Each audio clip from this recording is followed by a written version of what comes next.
अस्सलाम वालेकुम स्टूडेंट्स, कैसे हैं आप सब। उम्मीद है खैरियत से होंगे। अच्छा जी, लास्ट वीडियो के अंदर हम लोगों ने एक्सरसाइज 2/2 डिफरेंशियल इक्वेशन के क्वेश्चन नंबर 13 तक सॉल्व कर लिए थे। आज हम स्टार्ट करेंगे क्वेश्चन नंबर 14 से।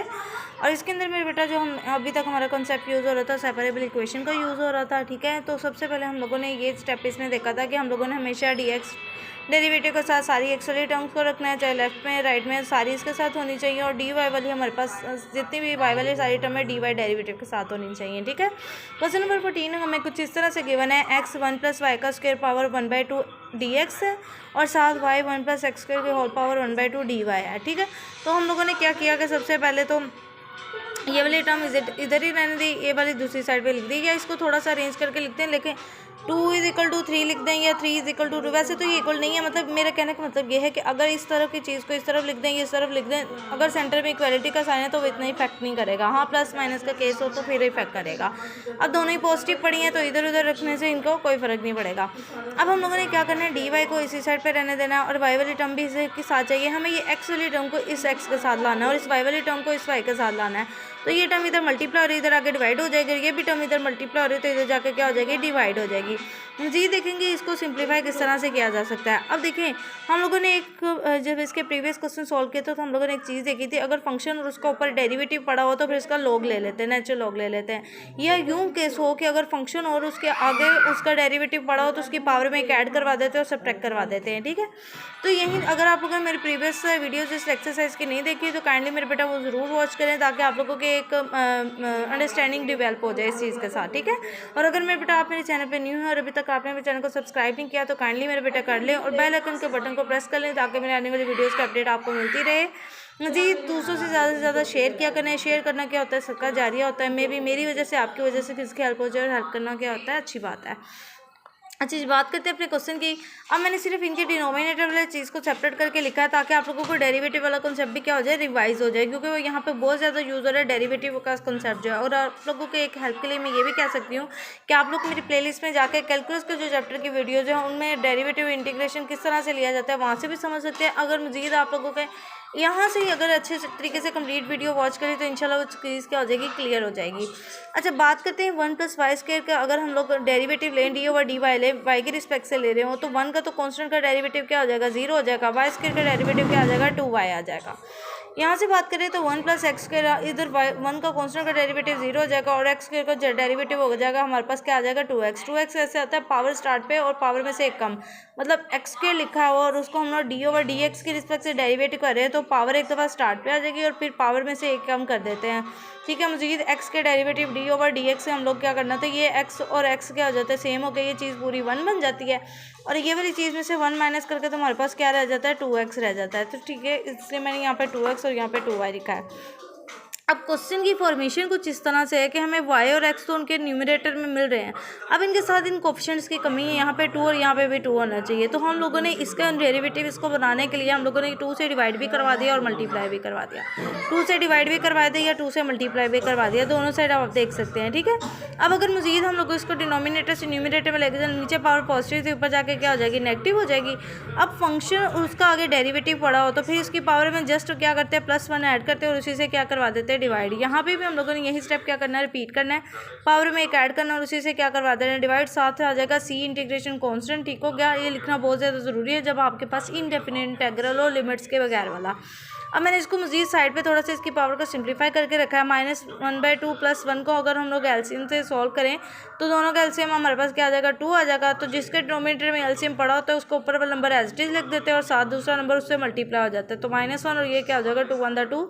2 में से 1 माइनस करें तो आंसर आ जाएगा 1/2। मतलब ये पावर सिंप्लीफाई होकर क्या बन जाएगी, 1/2 बन जाएगा, जो मैंने यहाँ पे ये देखें लिखा है 1/2 भी और डिनोमिनेटर में भी सेम यही चीज़ थी। इसके भी पावर में -1/2 + 1 था तो यही स्टेप इसके लिए भी रिपीट कर सकते हैं और यहाँ पे हमारे पास पावर 1/2 और मजीद 1/2 से हम लोग क्या करवा देंगे, डिवाइड करवा देंगे।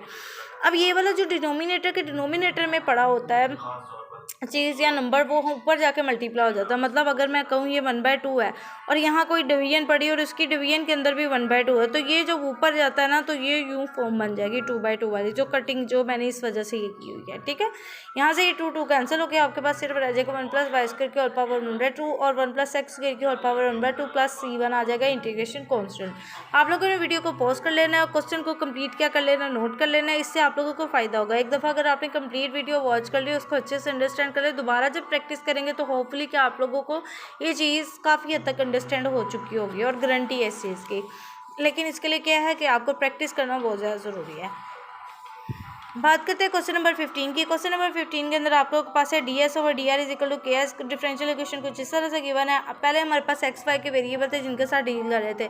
अब इससे कोई मसला नहीं, यहाँ पे हमारे पास s और r की फॉर्म में वेरिएबल आ गए। ठीक हो गया, के को हम लोगों ने यहाँ पे एज अ कॉन्स्टेंट ट्रीट करना है, इससे आप लोगों को कोई प्रॉब्लम नहीं होना है। अपने पास इनके तौर पर रख लें, के आपके पास क्या है, कॉन्स्टेंट है। ठीक हो गया, वैसे कोफिशिएंट्स है। ठीक हो गया, ओके जी। बात करते हैं इसकी ds/dr है, तो इसका मतलब हमें ये जो s है इस ds के टर्म के साथ चाहिए और dr को दूसरी साइड पे ले जाएंगे, तो s इधर मल्टीप्लाई और इधर आके डिवाइड हो जाएगा, dr दूसरी साइड पे k के साथ जाकर मल्टीप्लाई हो जाएगा।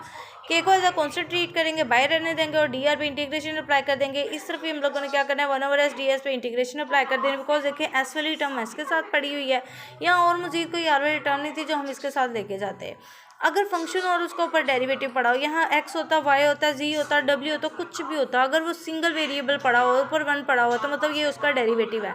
तो उस केस में 1/x 1/w 1/z, उनके केस में नेचुरल लोग उस वेरिएबल का ले लेते, तो ये ln ऑफ s बन जाता है। मजीद अगर आप लोगों ने एक्सरसाइज 2.2 के प्रीवियस क्वेश्चन नहीं समझे हुए तो आप लोग मस्ट प्ले लिस्ट में जाके पहले उनको समझे, ताकि ये वाले कॉन्सेप्ट जो छोटे छोटे स्टार्ट क्वेश्चन से यूज़ होते आ रहे हैं तो आपको दोबारा से रिवाइज हो जाएँ। ठीक है, यहाँ पे k रहेगा और 1, अगर कोई 1 नंबर पड़ा हो और उसकी हम लोग इंटीग्रेशन ले रहे हो तो वहाँ पे वो वेरिएबल जनरेट हो जाता है जिसकी रिस्पेक्ट से इंटीग्रेट कर रहे हो। तो r की रिस्पेक्ट से कर रहे हैं तो 7r आ जाएगा, प्लस c आ जाएगा, इंटीग्रेशन कॉन्स्टेंट आ जाएगा।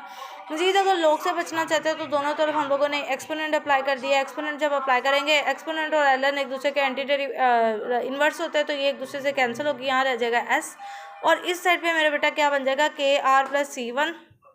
एक्सपोनेंट की ये पावर में चले जाएंगे ना, ई दोनों साइड पे लिया है, तो यहाँ से मेरे बेटा क्या लिख सकते हैं, ई की पावर में अगर दो चीज़ें ऐड हो रही हैं तो उनको हम लोग स्प्लिट करके भी लिख सकते हैं, ई की पावर kr डॉट ई की पावर c1।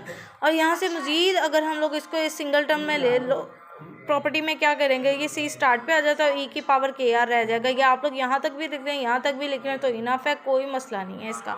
बहुत छोटा सा क्वेश्चन है, लेकिन इसके अंदर इससे रिलेटेड जो एक्सरसाइज 2.2 के स्टार्ट वाले क्वेश्चन है वो बहुत ज़्यादा लिंकर है, उसके अंदर हम लोगों ने बहुत दफ़ा ऐसी चीज़ को सॉल्व किया है।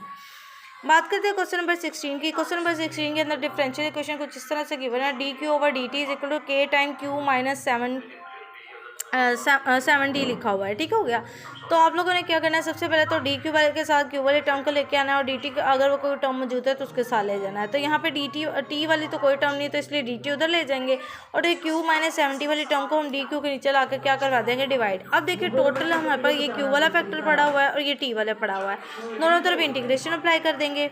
यहाँ से हम लोगों का के एज अ कॉन्स्टेंट बाहर आ जाएगा और मज़ीद अगर हम लोग इसको लिखना चाहें तो के बाहर आ जाएगा 1dt। तो 1 का जब t के रिस्पेक्ट से डेरिवेटिव इंटीग्रेशन ले रहे होंगे तो यहाँ पे ये t जनरेट हो जाएगा। ठीक हो गया, तो ये के टी प्लस सी इंटीग्रेशन कांस्टेंट आ जाएगा। यहाँ इस साइड की बात करते हैं तो क्यू का डेरिवेटिव क्या होगा, 1 होगा, तो हम लोगों ने इस केस में इसका नेचुरल लॉग ले लेना है, ln ऑफ क्यू माइनस 70 ले लेना है।